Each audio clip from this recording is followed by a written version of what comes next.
Velkommen til. I dag skal vi kigge nærmere på uddannelsen til social- og sundhedsassistent. Ved første øjekast kan den jo godt ligne en ret simpel køreplan, men vi skal altså dykke ned i, hvad der egentlig gemmer sig mellem linjerne. For hvordan er uddannelsen helt præcis skruet sammen, og hvilke valgmuligheder ligger der egentlig i dens design? Ja, for er det bare en simpel køreplan? Som vi kommer til at se, så gemmer der sig altså en hel række bevidste pædagogiske valg bag den her enkle facade. Det er jo altid det, der er interessant, ikke? At gå fra hvad til hvorfor. Hvorfor er den designet lige præcis som den er? Okay, lad os så komme i gang. Vi starter med selve arkitekturen. For det her, det er altså ikke bare en tilfældig liste over fag. Nej, det er et helt bevidst design, der skal forme en professionel helt fra bunden. Man kan faktisk tænke på det lidt som et computerspil. Uddannelsen er nemlig delt op i 3 ret store bidder. Der er grundforløb 1, grundforløb 2 og så selvfølgelig hovedforløbet. Hvert eneste niveau har et helt specifikt formål, og du skal klare det ene for at kunne låse op for det næste. Så lad os se på, hvordan den her rejse egentlig folder sig ud. Vi tager den simpelthen trin for trin for at afkode logikken bag hver eneste lille led i kæden. Rejsen starter altså med GF1 for de helt unge, den fortsætter så med det faglige fundament på GF2, og så kulminerer det hele i det lange, praksisnære hovedforløb. En ret klar og logisk progression, kan man sige. Og nu bliver det rigtig interessant, for det første trin, altså GF1, det er meget mere end bare en lille intro. Det er designet som en afklaringsfase, især for dem, der kommer lige fra 9. og 10. klasse. Tænk på det som en slags indbygget sikkerhedsventil, der giver den unge en ærlig chance for at mærke efter. Er et fag, der kræver så meget menneskelig modenhed, er det overhovedet en rigtig hylde for mig lige nu? Men når valget så er truffet, så skifter uddannelsen fuldstændig karakter. Grundforløb 2, det er en 20-ugers faglig bootcamp. Nu bliver det altså intens og super målrettet, for det er lige præcis her, man bygger selve det faglige fundament, man skal stå på resten af vejen. Og det fundament, det består af de her kerneområder. Læg lige mærke til den sidste, velfærdsteknologi. Det handler altså ikke om at skulle være IT-supporter. Nej, det handler om at forstå, hvordan teknologi, alt fra en intelligent lift til en medicin-app, kan bruges med empati til at støtte et menneskes værdighed og selvhjulpenhed. Det handler om, at de varme hænder også skal være kloge hænder. Okay, efter de 2 grundforløb, så kommer vi til den store finale, hovedforløbet.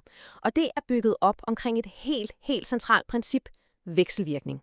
Forestil dig en konstant dans mellem teori på skolebænken og så praksis ude i en virkelig verden.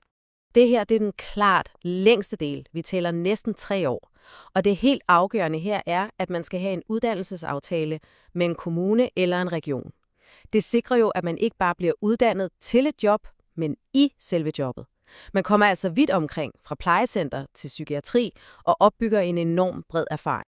Men okay, lad os lige spole tiden lidt tilbage. For hvad er egentlig adgangsbilletten til hele den her rejse? Hvad skal man have med i bagagen for overhovedet at få lov til at starte? Adgangskravet er ret specifikt. Du skal have bestået 9. eller 10. klasse, og så skal du have mindst 0,2 i gennemsnit i både dansk og matematik, og bemærk lige, ikke samlet, men i hver enkelt fag. Og det er jo så lige her, man godt kan stoppe op og tænke, 0,2? Altså, for et fag med ansvar for medicinregning, for kompleks dokumentation og for samtaler med sårbare mennesker, er det ikke en lidt lav barre at sætte. Svaret er, at det er et meget bevidst politisk kompromis. På den ene side, så skal en faglig standard jo sikre nogle basale færdigheder. Fejl i medicinregningen kan jo være fatale. Men på den anden side, så vil man heller ikke lukke døren for en person, som måske ikke var en stjerne i folkeskolen, men som til gengæld har en enorm empati og menneskelig forståelse. Og det er jo lige præcis derfor, der findes en ret vigtig bagdør. Hvis man ikke opfylder karakterkravet, så kan man komme til en optagelsesprøve og en samtale. Og det er jo en anerkendelse af, at et karakterblad fra 9. klasse altså ikke fortæller hele sandheden om et menneske. Motivation og modenhed, det kan ikke altid måles i tal. Okay, nu har vi kortlagt den primære vej ind i faget.